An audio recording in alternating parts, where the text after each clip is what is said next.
जगहों पर रिश्वत तलब कर रहे हैं, ना करने पे उन पे चालान भी काटे जा रहे हैं। तो ये अलमिया ही है। और मैं ये कहूँगा वज़ीर आला साहब से कि पूरी नोटिस लें और इंशाअल्लाह आप हमारा नोटिस उसको देंगे।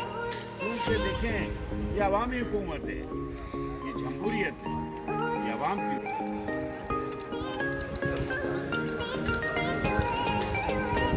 जाओ तुम जाओ।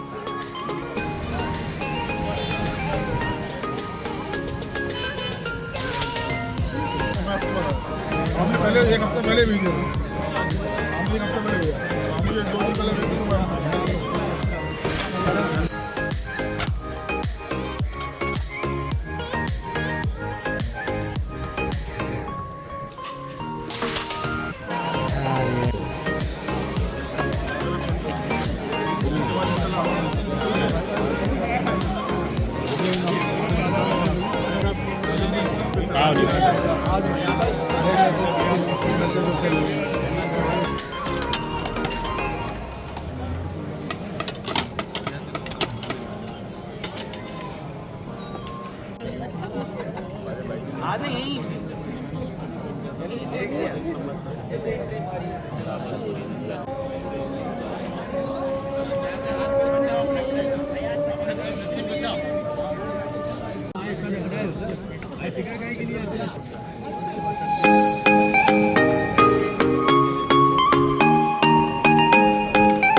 हो गया हमारा चक्कर।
एकदम मासूम बन गया चेहरे थे।